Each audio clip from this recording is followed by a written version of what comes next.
The skin is the largest organ in the body. Skin is composed of two main layers called the epidermis and dermis, underneath which is the hypodermis. The epidermis is the outer layer of the skin and is composed of three cell types. Squamous cells are flat and packed tightly to form the outermost layer. Basal cells form the lower layer and migrate upwards to replace older skin cells that are shed. Finally, melanocytes are situated between basal cells and produce the dark pigment melanin to prevent damage to the deep layers of the skin by ultraviolet radiation. Many diseases can involve the skin, one of which is skin cancer. Skin cancer is the uncontrolled growth of abnormal cells in the epidermis. There are three main types of skin cancer: basal cell carcinoma, squamous cell carcinoma, and melanoma.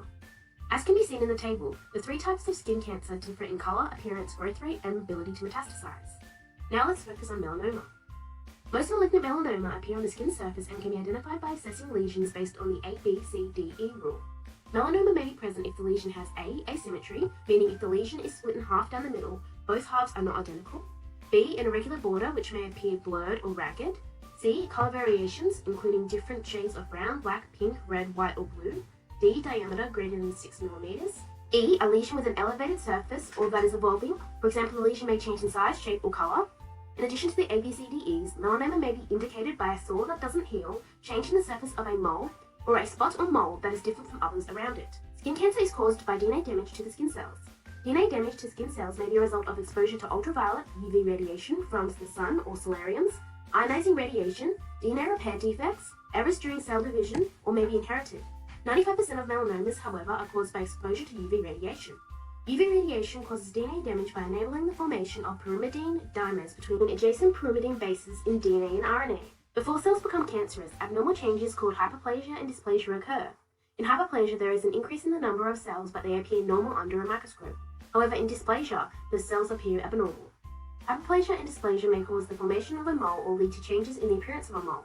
These cells may then become cancerous if they acquire the ability to invade nearby and distant tissues or remain benign. When cancer develops, cells accumulate multiple DNA mutations, acquire increasing genetic instability, and become abnormal.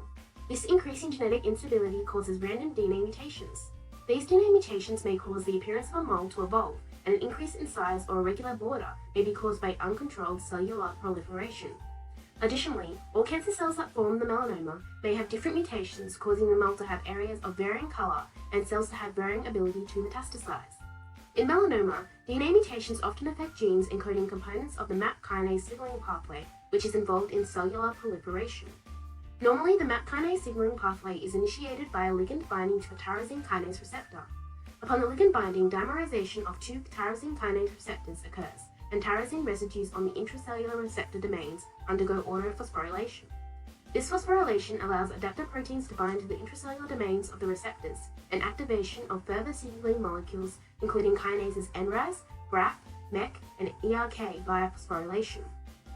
Once ERK is phosphorylated, it translocates to the nucleus of the cell and causes phosphorylation of retinoblastoma protein, or RB1. Normally, RB1 binds to the transcription factor E2F, inactivating it. When RB1 is phosphorylated, however, it dissociates from the E2F complex, enabling E2F to act on genes responsible for cell proliferation and the cell to progress from G1 to S phase. In melanoma, a common mutation is the BRAF oncogene gain-of-function mutation. The mutation causes the BRAF protein to have increased kinase activity, activate ERK independently of growth factors, and increase cell proliferation.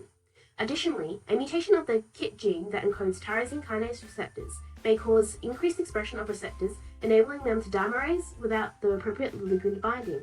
This causes constant activation of the tyrosine kinase receptor, constant cellular proliferation, increases the size of a melanoma lesion, and causes an irregular border via radial growth. In addition to uncontrolled cell proliferation, melanoma cells can metastasize to distant sites in the body via the bloodstream or lymphatic system. Normally, melanocytes are connected to basal cells in the epidermis via cell-cell adhesion molecules such as E-cadherin. To metastasize, however, melanocytes undergo a process called epithelial to mesenchymal transition, or EMT. During EMT, epithelial cells lose their cell polarity, changes occur to the cellular cytoskeleton, the cell gains migratory and invasive properties, there is increased expression of N-cadherin and decreased expression of E-cadherin. Increased expression of N-cadherin facilitates migration of melanoma into the dermis and adherence to vascular endothelial cells.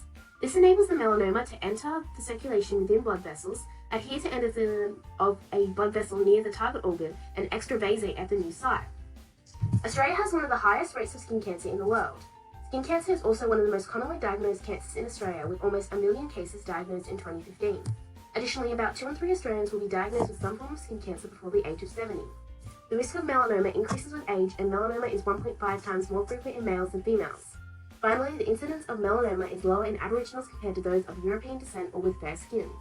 Hence, melanoma is of great importance to public health.